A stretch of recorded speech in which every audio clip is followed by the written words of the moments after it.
Welcome to Business with Beers. I am your host, Brian Beers. This is a podcast for business owners who want to scale their business to massively grow their income and contribution by investing in people, process, and technology. Today, I've got a great show with David Garcia, who is the founder and CEO of ScoutLogic, which is a pre-employment background check company designed to improve the recruiter experience so that they can focus more on finding great talent. In this episode, we talk about what a leader should be looking for when performing background checks and how it can vary greatly depending on the industry and in the role. And while a lot of companies are going remote these days, when David founded ScoutLogic in 2017, they intentionally made a decision to make the company 100% remote. They now have over 100 employees split between the US and the Philippines. David has some great tips and tools on how to increase accountability, communication, and engagement with your team. And speaking of building a remote team, I want to tell you about an extraordinary offer from an extraordinary company that I am currently using called My Outdesk. My Outdesk offers 5-star virtual assistant services, and they also happen to be rated the #1 virtual assistant company by Tech Radar with over 700 5-star verified business reviews. You know, I've got a lot of friends and associates who are among the thousands of very satisfied customers. And I know that some of you out there are building these high performance companies, and I always get questions about how to scale while lowering your costs. You know, I use My Outdesk to save 70% versus a traditional hire. And so for Business with Beers listeners, My Outdesk is offering a free double your business strategy session. Simply go to myoutdesk.com/beers to schedule a call. And on this call, you can work one-on-one with one of their business consultants to design an action strategy to hire and launch a virtual assistant into your business today. If you'd like to learn more about the topics covered in this podcast, check out brianbeers.com to sign up for my free newsletter delivering content directly to your inbox. So welcome to the show, David. Hi, thanks for having me on. Great. Well, this wouldn't be Business with Beers if I didn't ask you that me and you are at a bar there and outside of Chicago. What would we be drinking? I would probably have an IBC root beer. Okay, that's great. I'm a boring kind of guy, and I love root beers, and IBC is my favorite. So awesome. Fantastic. So if you could share your story about who you are and what you do, we'll go from there. Yeah, sure. My name is David Garcia. I'm the CEO and co-founder of ScoutLogic. We're a pre-employment background check company. Kind of the broader story professionally is I have about 25 years of commercial leadership experience in all things, I would say, data and analytics, serving a number of industries over the course of my career, from consumer products and retail, but obviously these days with HR, human capital, and talent acquisition. Okay. So it's a background check company. How did you start it? What was the reason behind that? Yeah. So my last, I would say, big job operating role was working for the largest background check company in the industry, a company called First Advantage. Mm-hmm. And I developed a love-hate relationship with the background check industry. The love part was recruiters are really great to work with. Background checks play an important societal role for us. Mm-hmm. And then lastly, everyone's got a budget for background checks, right? So it's not hard to convince someone to do that. It's more about why you. What I didn't like was kind of the trend in that industry was all about operational efficiency, kind of becoming a credit bureau. And that really got in the way of the societal reason for doing background checks, which is A, making sure the workplace is safe, and then B, getting people to work as fast as you can. And so I had left there and saw an opportunity to build a more services-oriented background check company that would really fulfill that purpose much better. Okay. And what are some of those main differentiators, that kind of the philosophy that you run yours at? Yeah, the trend we saw in the industry was you were either trying to be as operationally efficient as possible and be like a credit bureau. So you were like a nameless, faceless entity. So picture you're trying to get a job. You're probably really nervous, right? Sure. You really need that gig. And if there's a question on your background check or something doesn't look right, calling the 1-800 number and having some random person who has no interest in helping you, simply just doing as many calls in one day as you can, that leads to a bad candidate or recruiter experience.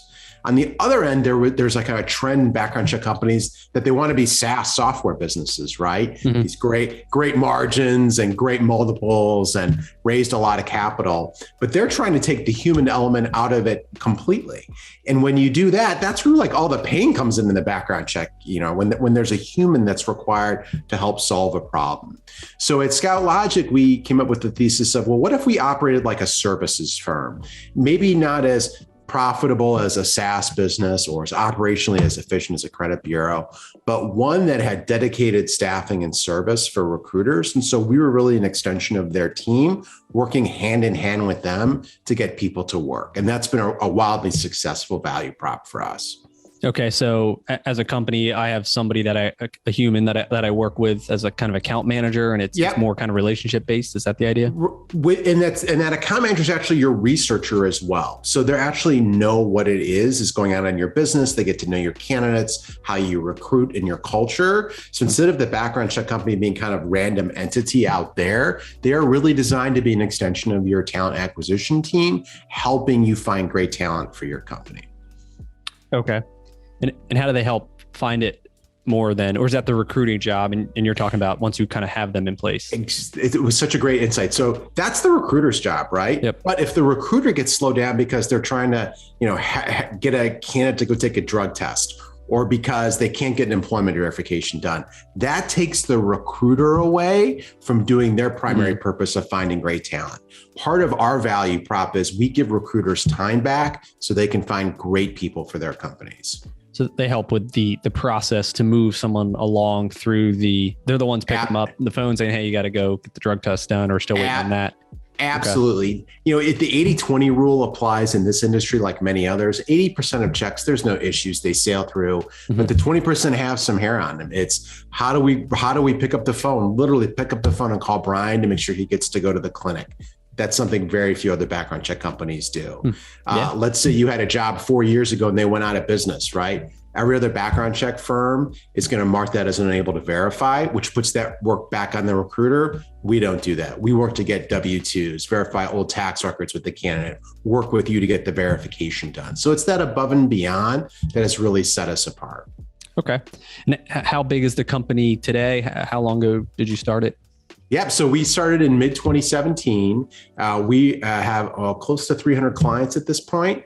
About 2/3 of our clients are actually in the staffing and recruiting industry. They're the biggest consumers of background checks, as you can imagine. Mm-hmm. They also have a need for speed and service. And given that's in our wheelhouse, that's been a great fit for us. Okay. So staffing companies or other large companies that do a lot of hiring. Exactly. Your typical customer. Okay. Yep. Yeah. So let's talk about just, I don't know, the theory or some of the strategy maybe around background checks. Like, I know it highly depends on your industry, right? So, I own some automotive repair shops. We own a truck washing business, right? So, awesome. A lot of guys to be hired to, wash trucks, and the mechanics, sometimes don't have the best background. And it's kind of a decision on our part to say, hey, like, what's acceptable, what's not acceptable. And obviously it highly depends on what role they're doing, right? Are they customer facing? Are they working with cash, right? Are they, washing trucks? And so, I don't know, maybe you could speak to a little bit about some of your experience in the different ways that people go about deciding kind of what's acceptable on a background check and what's not. Well, I think, the kind of the use case and job role, to your point, is probably the one that most people use, right? Are they going to be around vulnerable populations, access to cash, access to vehicles, and kind of building some criteria around that? Obviously, with, EEOC guidelines, taking individual consideration into account for everyone you talk to is really important as you make a decision leveraging background check data. But, obviously, people need to work. Recidivism, I'm sorry, I always butcher that word, is a problem. And if someone has a job, that's going to help reduce that rate, right? And so what we've seen a lot of clients and companies do is use background checks almost as a truth test, which is, hey, if the candidate is upfront and honest about whatever has gone on in their past and discloses that and it matches the background check, more often than not, again, depending on the use case, they will hire them, right, and give them an opportunity. The other part of that, Brian, is in case you haven't noticed, we have a talent shortage here in the United States. This is true. Yep. As well. So certainly, I think that the aperture has gotten a little bigger when it comes to hiring people who may have some prior criminal convictions. But irregardless, that's why I think it's always so important to kind of hear the full story and get the full context and use the background check as just a means to really validate what a candidate is saying so we can get people to work. Yep. Yeah, I think that's true. That's what we do too. We ask, is there anything in the background that we'd find, right? And usually, like, they are upfront, they are honest about it. And, we know that people make mistakes and, we want to give them a second chance. Once again, it all depends, on a number of factors, how we look at it, how often an event is happening and how recent is an event, right? When someone's 20 years old and they make a mistake, now they're in their 30s and we're probably not going to hold it against them for the most part. Yeah. I mean, I have a former client I can't mention, but they had a ex-felon hiring program, right? And what they found was, for those felons who were given an opportunity, their employee retention rates were substantially higher than their general population. So they can, people who have had some history can still make great, better than average employees when it comes to a retention perspective. Yep. Yes, I think it's important as a leader just to, it's not a binary kind of decision of yes or no, they have a background, right? But it's what it is, what the situation is. And like you said, is do you need that employee? And like I said, the aperture gets wider right now, at least. So great. So let's talk about your team a little bit. From what I understand, you've kind of built it on a remote level. How did you build your company? What does it look like today? Well, here's the deal. If you decide to build a service-oriented business, you need to have great people and a great culture to execute on that every day, right? So in some regards, we're a tech-enabled service. Obviously, we use technology tools to, process background checks and collect things from candidates. But like I said, where our secret sauce comes in is the 20% of checks that have a problem. So we need awesome people to service that every day. When we started the business, we kind of had, I would call it like the Northern California vision of we're going to have this really cool office. It's going to have cucumber water and strawberry infused water and bean bags. And it's going to be amazing. And what we found is if you do that, you're really limiting your geographic talent to the, whatever hour radius, even then that's probably too big around your office. And that just was too small of a talent pool for us to find awesome people to deliver that service value model for us.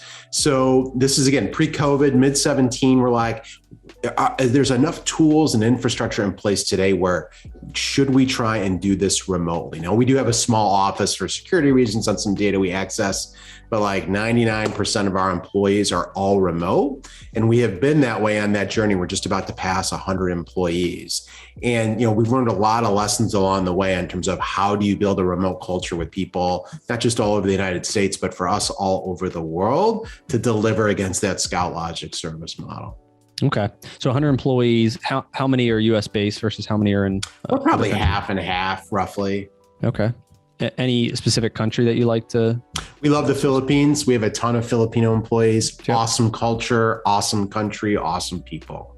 Yep. It's fantastic. Yeah. We have eight that work for us from the Philippines. And the same. It's great. So for somebody looking to build a remote team, let's talk about, I guess, what are some of the biggest challenges that you've had, learnings along the way over the last 4 years from doing that?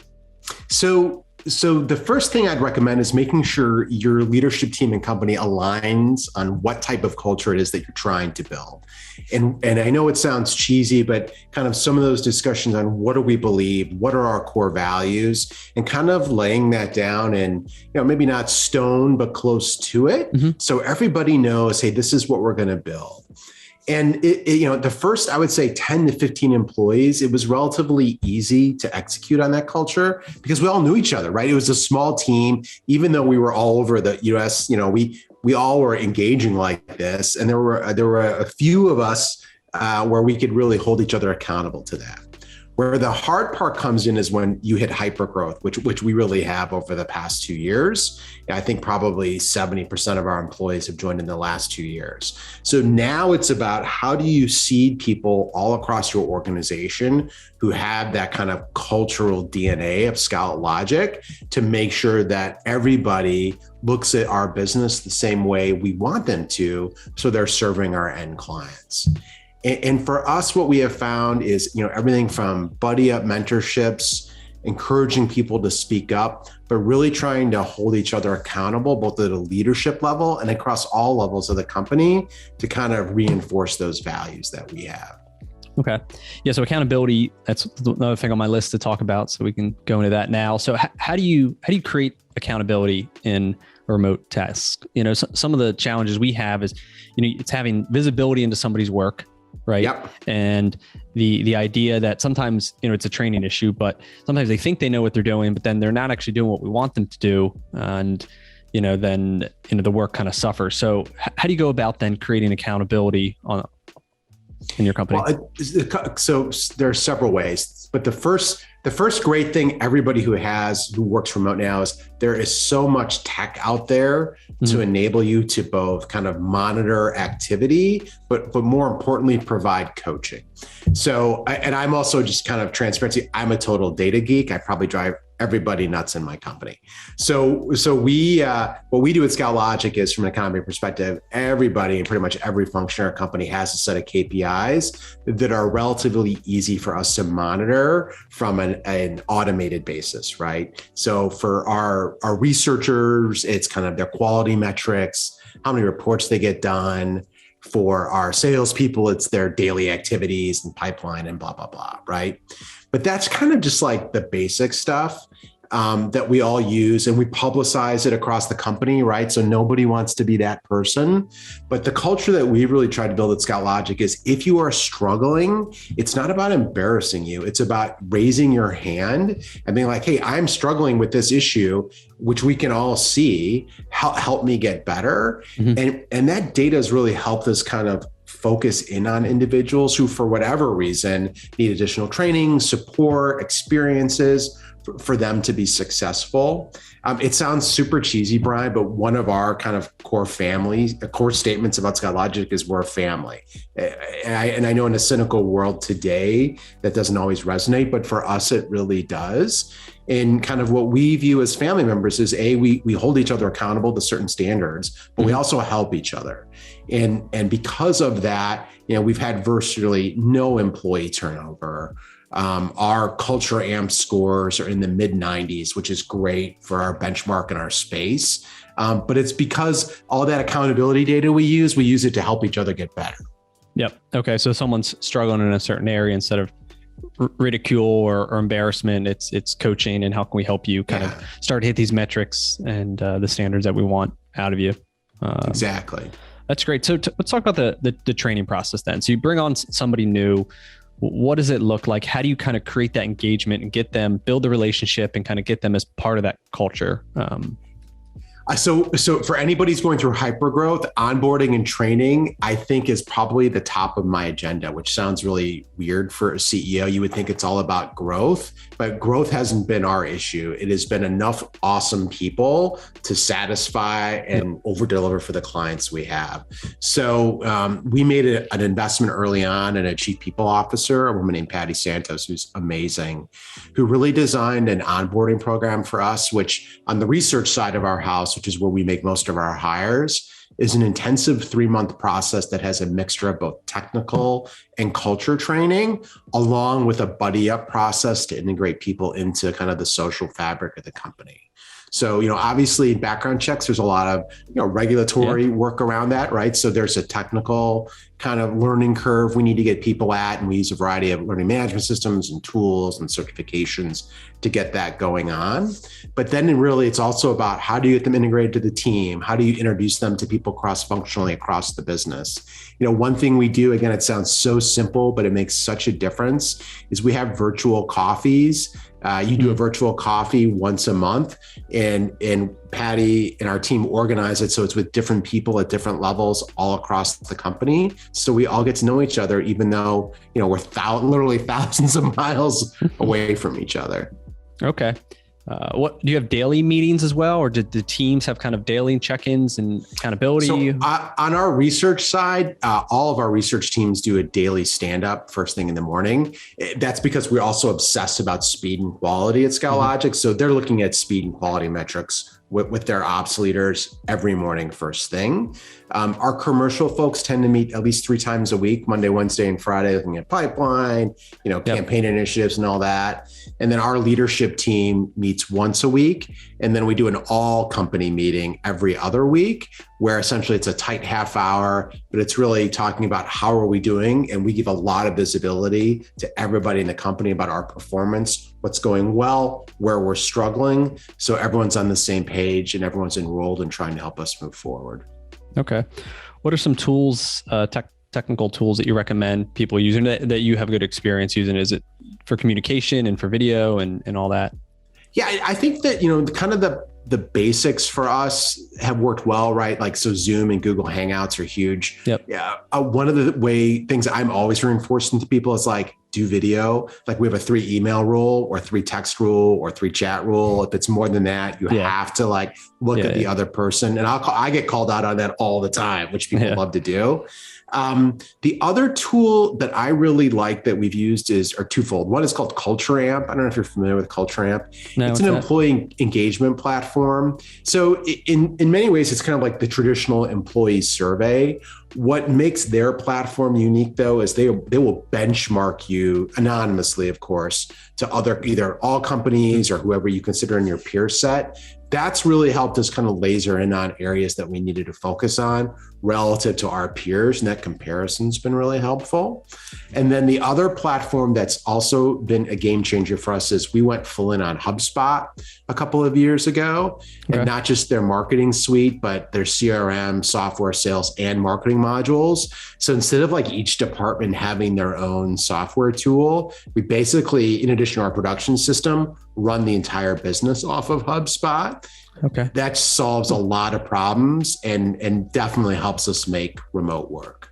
So we use ClickUp, which is like similar to Asana or a Monday kind of task management. You can have recurring tasks and different lists and assign to different people. Do you do a similar work in HubSpot? We've looked at, so HubSpot definitely has a task management system, but we haven't needed it. I know it sounds old fashioned. We use Google Sheets for some of our key initiatives and projects and go from there.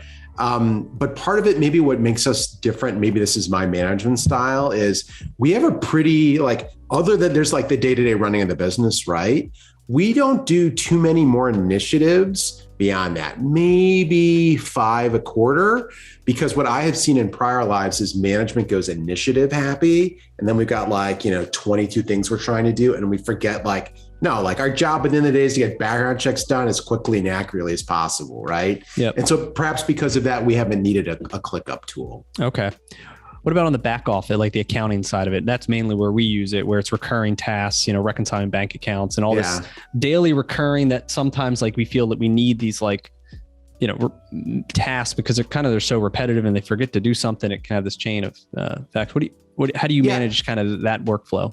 So we use QuickBooks, but our finance leader, I think he uses actually Google Tasks, which actually I also use too, from a personal task basis. It just hasn't been a big issue for us. But part of it, and again, this was some great advice I got early on, is, capital requirements aside, we definitely hired ahead of where we were as a business for great leaders, right? So I talked about our HR leader, Patty, our finance leader, Raymond. They both worked at, substantially bigger companies than where we are even right now, because we knew we were going to grow into that very quickly. And we wanted someone who could kind of knew the playbook to kind of get us there. Yeah. That's great. Hiring to build the company that you want to become, not necessarily the one you currently are today. Yep. Exactly. So one challenge, and we're similar data, we're super into data and numbers and all these reports, is how to keep it simple, right? Because like you can run all these complicated reports and all these KPIs and all this stuff, and then you have this big like spreadsheet to people and their eyes just kind of blur over and they don't know. It's not actionable, right? They're like, what do I do with it? Yeah. So any like strategy you found to work to how you can narrow it down to keep it as simple as possible that align with like kind of the company goals, to motivate people and, show them how they're doing? It's such a great question, because I have been guilty of being one of those people who over dashboards in the past. And also, again, going back to my drive people nuts sometimes. So as a leadership team, I think we have 9 KPIs that we pretty much focus across the whole company. And it's a fierce debate if we ever decide to add a KPI. So individual leaders, they may have some of their own, but as a business and as the CEO, I'm looking at roughly 9 on a weekly basis. And then we design our report structure to meet that 9. So like those are the kind of the magic reports we really use to drive the business. Some of them are the obvious ones, right, from a financial perspective. But, we look at NPS, employee retention, the ones that really matter when it comes to what's going to really create enterprise value and also make sure our employees and our candidates are delighted. Yep. Yeah, that's great. Yeah, having 9 or as many as least as you need to, right? To exactly. Have the scope. And then the other aspect is making them lead measures, right? Things that dictate other things versus that if you only look at lag measures, then you'd have a lot more you'd have to look at versus if you can identify, hey, what if we do these things good, we know everything else is going to follow. So. Spot on, right? If I have good NPS scores, and we have great NPS scores at ScoutLogic, I know my gross dollar retention stat is going to be fantastic, right? That's a great point.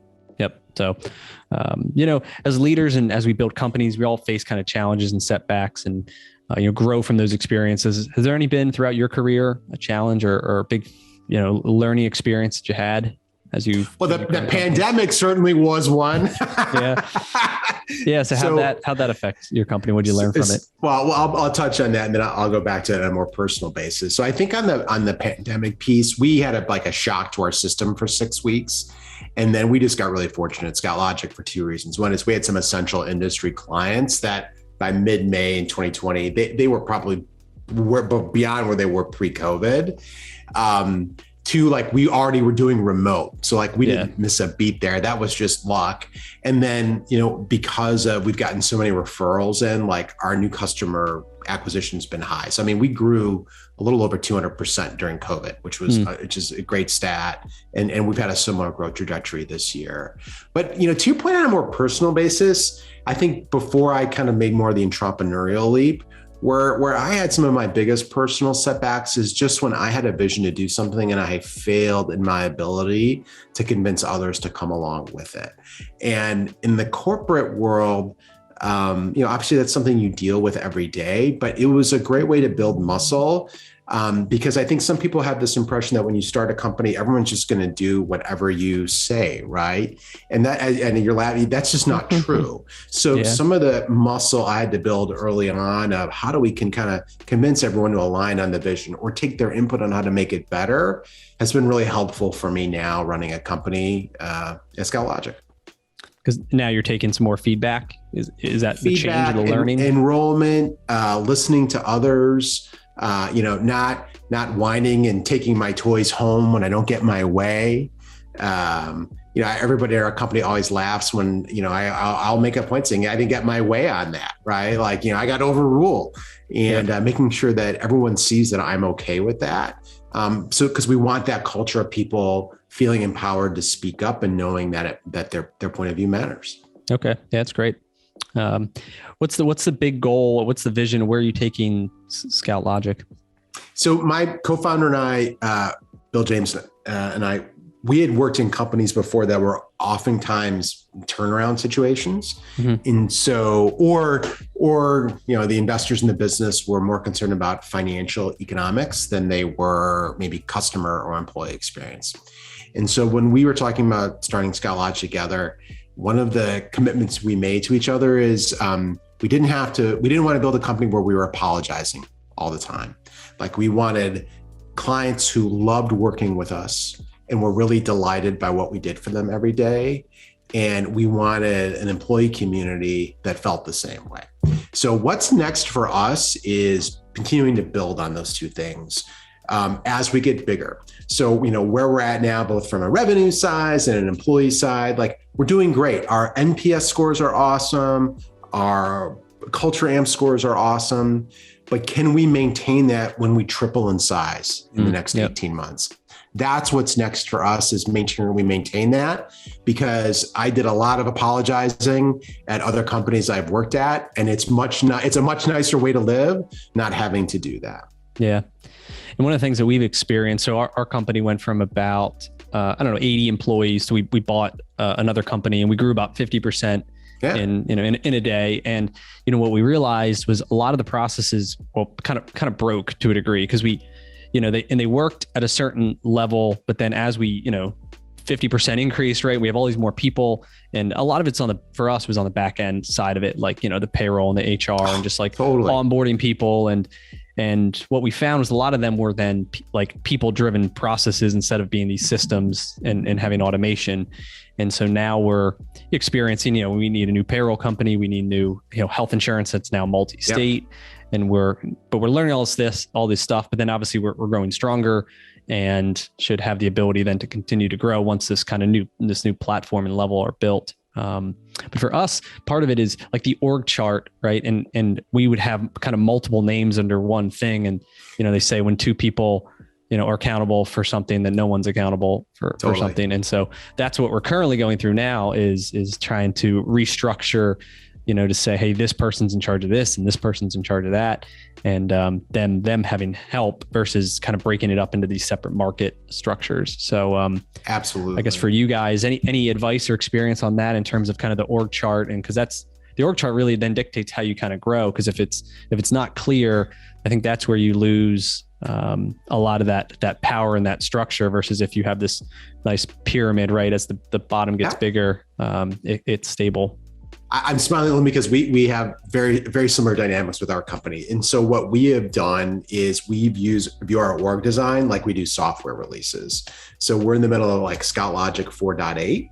So we have a software program that we use. We're constantly, at least once a quarter, kind of reviewing roles, responsibilities, and structures. And then annually, it's ScoutLogic 4.0. Next year, it'll be ScoutLogic 5.0 to kind of keep up with the growth trajectory that we have been on. And we kind of align it to, okay, so ScoutLogic 5.0, this is what we want to accomplish, right? That's the strategy. What's the structure then that we need to deliver it on? And then we do a people assessment, right? Well, now that we have the structure that's needed, where do we have, gaps or openings from a people perspective that we need to fill in? Yeah. And have you brought in people that were at a higher level than the people you currently had? Like, cause the role you needed, you couldn't promote from within, right? You had to go out and find somebody to overcome it.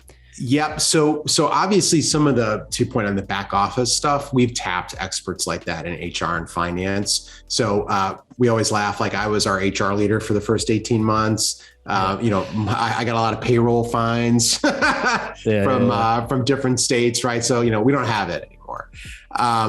But on kind of our core business processes, we've always actually tried to promote from within wherever we could. Mm-hmm. Again, we made a really early investment in a chief operating officer. The guy's name's Kerry Schneider. Kerry's managed, 2,000 person organizations, and we were at 20 for a long time.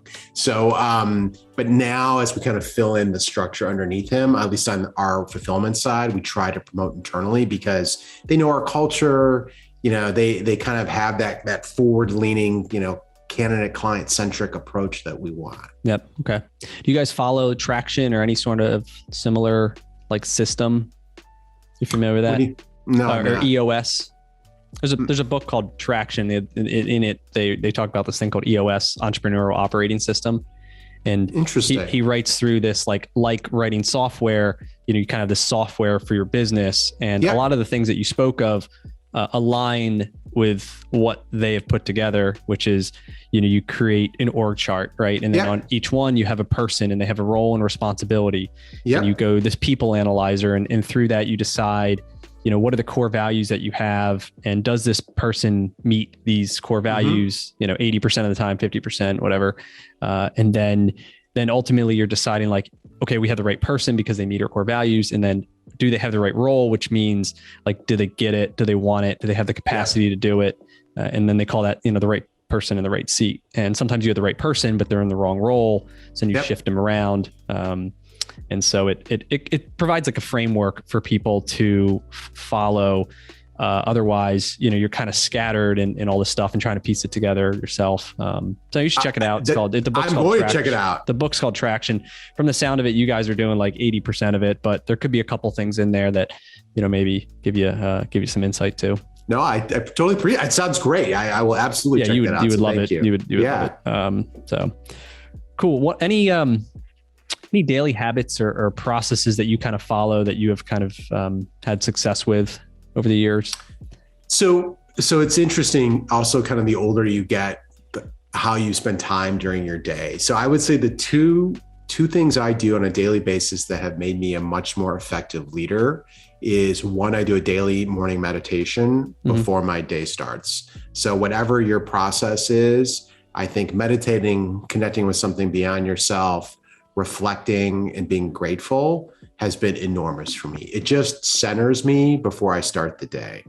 And then the other is, and maybe this is like old man Dave, is exercise.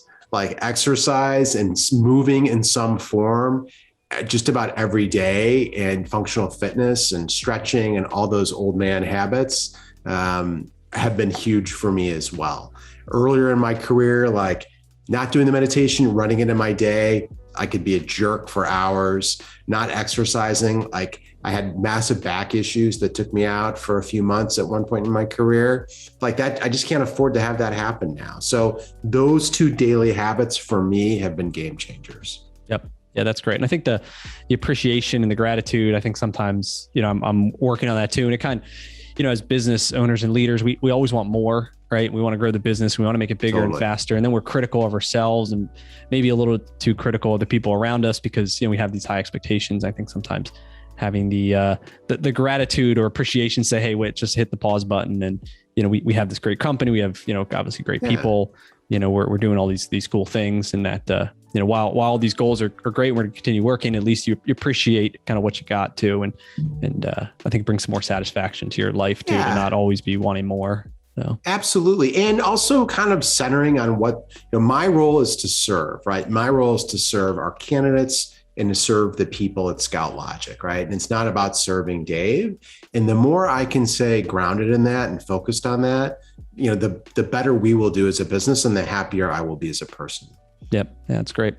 2 more questions here to wrap up. Number 1, book recommendation. What are you reading right now? I just finished rereading A Prayer for Owen Meany, which I know is not business related at all. I don't know if you've read A Prayer for Owen Meany by John Irving. It's just an amazing story of, faith versus destiny, some interesting commentary on sports. And obviously John Irving is one of my favorite authors. So I just reread that. I'm sorry, it's not some insightful business book. That's okay. And what's it called again? Prayer for Owen Meany by John Irving. Okay, great. It's a classic. All right, we'll add that to the list here. And the final question is, where can listeners connect, learn more about you and your company, and get connected? Absolutely. So it's ScoutLogicScreening.com, or feel free to email me at david.garcia@ScoutLogicScreening.com, or I'm the David Garcia at LinkedIn who works at ScoutLogic. And any of those are a great way to find me. And Brian, I just really enjoyed the conversation. So thank you so much. Yeah, thanks for coming on. And have a great day. Terrific. You too, sir.